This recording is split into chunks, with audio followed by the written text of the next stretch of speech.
Haleluya, selamat pagi, salam sejahtera di dalam kasih Tuhan Yesus Kristus. Sahabat Tuhan, sebelum kita melangkah hari ini, mari kita dengarkan firman Tuhan menjadi bekal, menjadi motivasi untuk kita melangkah di sepanjang hari ini. Sebelumnya mari kita berdoa. Segala puji dan syukur kembali kami naikkan kepada Tuhan atas rahmat dan kasih sayang Tuhan, kemurahan daripada Tuhan, sehingga kami boleh ada sebagaimana ada saat pagi hari ini, kami boleh sehat, boleh kuat. Ini semua karena berkat Tuhan. Terima kasih Tuhan, dengan kekuatan ini sebentar kami lakukan aktivitas kami, dan biarlah firman Allah menuntun jalan langkah kami hari ini. Kuduskan dan sucikan kami, ampuni setiap salah dan dosa kami. Di dalam nama Yesus kami naikkan syukur kami. Haleluya, amin. Puji nama Tuhan, saudara kasih dalam Tuhan Yesus Kristus. Mari kita buka Alkitab kita di dalam Injil Markus pasal yang ke-11 ayat yang ke-23. Markus 11 ayat yang ke-23 mengatakan demikian firman Tuhan. Aku berkata kepadamu, sesungguhnya barang siapa berkata kepada gunung ini, beranjaklah dan tercampaklah ke dalam laut, asal tidak bimbang hatinya, tetapi percaya bahwa apa yang dikatakannya itu akan terjadi, maka hal itu akan terjadi baginya. Kebenaran firman Allah pagi hari ini kami berjudul perkataan iman. Saudara kasih di dalam Tuhan Yesus Kristus, kalau kita baca di dalam Ibrani pasal yang ke-11, di situ banyak diceritakan pengalaman-pengalaman para tokoh-tokoh iman atau saksi-saksi iman yang tangguh, yang bagi umat Tuhan sebagai orang percaya menjadi pelajaran, menjadi motivasi kita semua di dalam kita menghadapi segala kemungkinan-kemungkinan yang tidak kita harapkan atau bentuk ujian bagi orang percaya di dalam melayani, di dalam mengiring Tuhan. Dan para tokoh-tokoh ini mampu melewati, menghadapi berbagai rintangan, tantangan, persoalan, problem di dalam kehidupan. Oleh karena itu di dalam Ibrani 11 dicatat beberapa tokoh-tokoh iman menjadi inspirasi di dalam kita melangkah di hari-hari saat-saat ini. Di dalam pembacaan firman Tuhan kali ini pun diajarkan bagaimana kita memperkatakan iman seperti sang guru, yaitu Yesus mempraktekkan atau mempertontonkan kepada para murid dengan mengutuk pohon ara menjadi kering.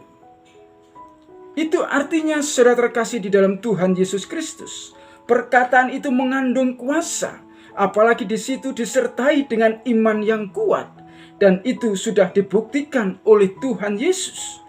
Dan Tuhan Yesus mau murid-muridnya bisa melakukannya, bisa mencontohnya, dan tidak ada yang tidak mungkin. Mujizat itu pasti akan terjadi.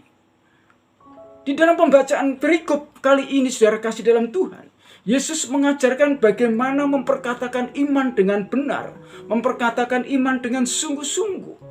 Yesus mengatakan bahwa apa yang sudah dilakukan, dikerjakan oleh Yesus yang diperlihatkan, dipertontonkan para murid, supaya murid-muridnya memahami, supaya muridnya mengerti bahwa iman mempunyai kekuatan yang besar, bahwa iman mempunyai kekuatan kuasa yang ampuh. Yesus katakan bahwa pohon ara dikutuk oleh Tuhan dalam saat itu menjadi kering. Dan Yesus juga mengatakan bahwa gunung itu bisa dipindahkan atau dicampakkan ke laut. Itu pun juga bisa dilakukan oleh para murid, asalkan mereka percaya dan tidak bimbang hati. Ini yang diajarkan oleh Yesus Kristus terhadap murid-muridnya. Mungkin demikian juga diajarkan bagi saya dan saudara, jemaat-jemaat Tuhan, yang saat-saat ini kekuatan iman kita mulai lemah. Mungkin iman kita mulai goyah melalui kebenaran firman Allah pada saat pagi hari ini.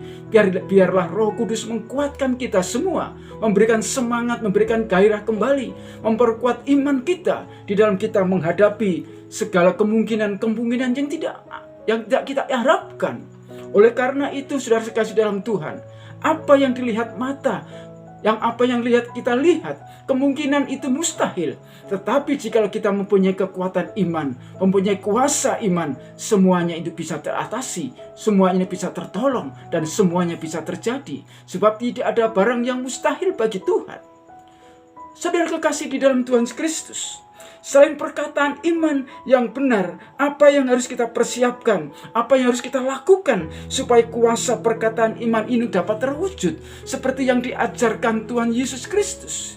Bahwa kita semua umat-umat Tuhan bisa mengalami, bisa melakukan hal sama seperti yang Yesus katakan, seperti yang Yesus perbuat, yaitu mengutuk pohon ara itu menjadi kering. Dan ini tantangan bagi kita. Tantangan bagi umat Tuhan di era zaman-zaman yang susah, di era zaman-zaman yang sulit ini. Banyak hal yang menghambat kita, banyak hal yang menjadi penghalang di dalam setiap kehidupan kita, sehingga membuat iman kita semakin lemah. Oleh karena itu, melalui kebenaran firman Allah pada saat pagi hari ini, mari kuatkan iman kita kembali bahwa segala sesuatu yang kita hadapi pasti akan dapat terjadi, dapat kita lewati kalau kita memperkatakan iman yang sebenarnya, iman yang benar-benar yang ada kuasanya. Oleh sebab itu, apa yang harus kita persiapkan untuk menerima kuasa daripada Tuhan? Di sini dikatakan, percayalah kepada Allah. Yang harus kita lakukan yang pertama kali adalah percayalah kepada Allah. Ayat yang ke-22 mengatakan, Yesus menjawab mereka, percayalah kepada Allah. Percayalah kepada kuasanya Allah. Percayalah kepada kasihnya Allah. Percayalah pada kuasanya Allah. Percayalah akan mujizatnya Allah akan terjadi dalam setiap kehidupan kita. Untuk menerima suatu mujizat itu, yang pertama yang Tuhan izinkan, yang Tuhan ajarkan bagi saya dan saudara di saat-saat ini adalah percayalah kepada Allah. Percaya dalam kuasanya, percaya dalam mujizatnya, percaya di dalam namanya.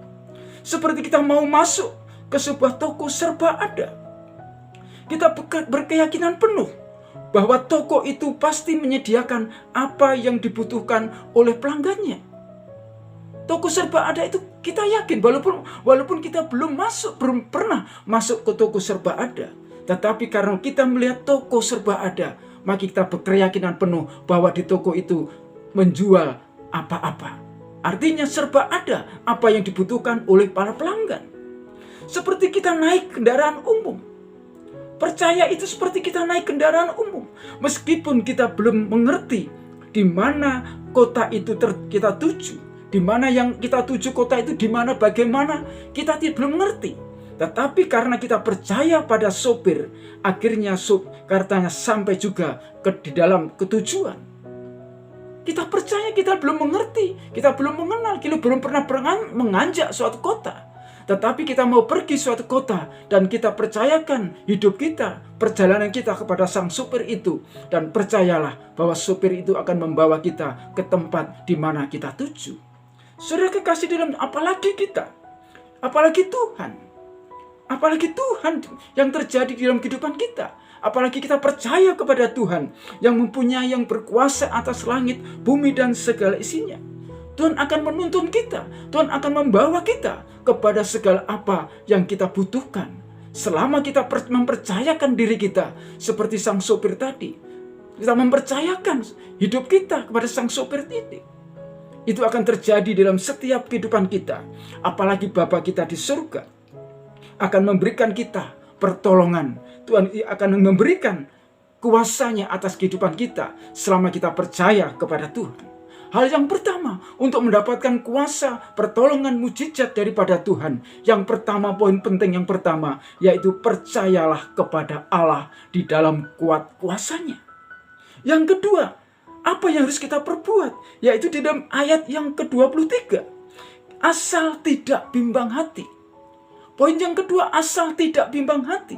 Sebelum kita beriman kepada Tuhan, saudara kasih, tentunya banyak kita menghadapi pencobaan.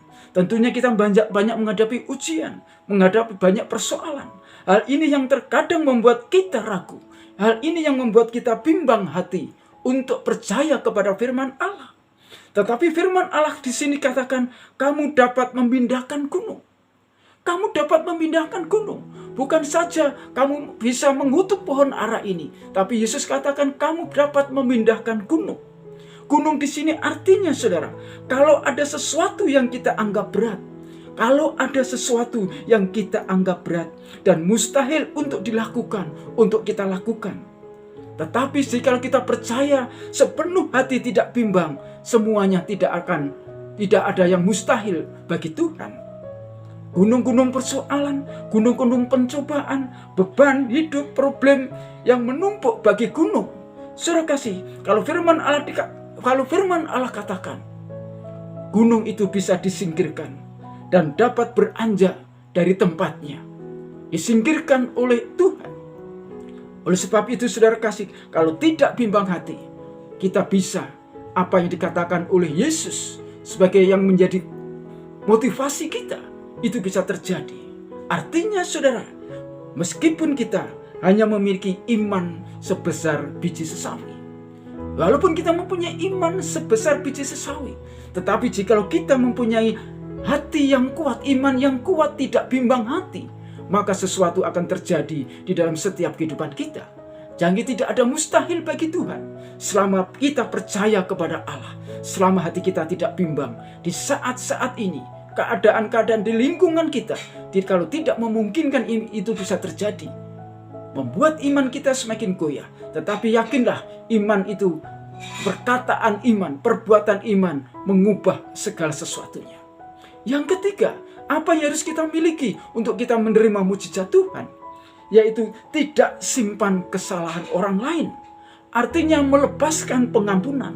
Ayat yang ke-25, di situ dikatakan bahwa jikalau kamu tidak mengampuni orang lain, Tuhan juga tidak mengampuni kehidupan atau kesalahan kita. Itu artinya saudara kasih di dalam Tuhan, untuk mendapatkan suatu mujizat, pertolongan Tuhan nyata di dalam setiap kehidupan kita. Yang ketiga, tidak simpan kesalahan orang lain. Artinya lepaskan kita pengampunan. Supaya apa? Supaya hati kita bebas. Supaya pikiran kita bebas. Supaya perasaan kita bebas. Poin penting atau ini merupakan syarat penting untuk memperkatakan iman yang baik. Tuhan ajarkan hati kita, pikiran kita, perasaan kita. Kita harus bersih. Supaya apa? Supaya kuasa Tuhan nyata di dalam setiap kehidupan kita. Tidak ada dusta di antara kita. Kita artinya saudara kasih dalam Tuhan Kristus, kita harus memiliki ketiga hal ini, yaitu kita percaya kepada Allah dan kuasa-Nya, asal kita tidak bimbang hati, dan kita tidak simpan kesalahan orang lain. Itu artinya jika kita sudah memiliki ketiga hal ini, percayalah, ada kuasa nyata Tuhan akan terjadi di dalam setiap kehidupan kita. Saudara kekasih di dalam Tuhan Yesus Kristus, saat ini mungkin gunung-gunung pencobaan, gunung-gunung persoalan, gunung-gunung ujian ada di depan kita. Kita terhalang dengan semuanya itu. Tetapi Yesus katakan, jikalau kamu tidak bimbang hati, maka gunung ini bisa tercampakkan. Bisa tercampakkan, bisa dipindahkan ke laut. Oleh karena itu, melalui kebenaran firman Allah pagi hari ini, di dalam kondisi situasi saat ini, tetap perkatakan iman kita dengan benar. Kita yakin kita harus kuat menghadapi segala sesuatunya. Dan percayalah bahwa mujizat Tuhan akan terjadi di dalam kehidupan kita kalau kita percaya kepada Tuhan. Tuhan Yesus memberkati. Haleluya.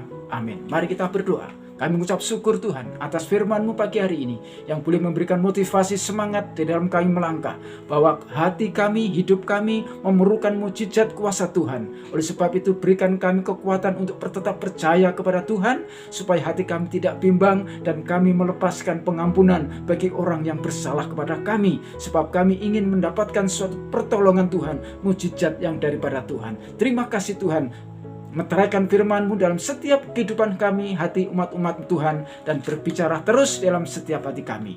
Ampuni setiap salah dan dosa kami, ampuni setiap kekurangan dan kelemahan kami. Di dalam nama Yesus Kristus kami naikkan syukur kami. Haleluya, amin. Selamat beraktivitas, Tuhan Yesus memberkati.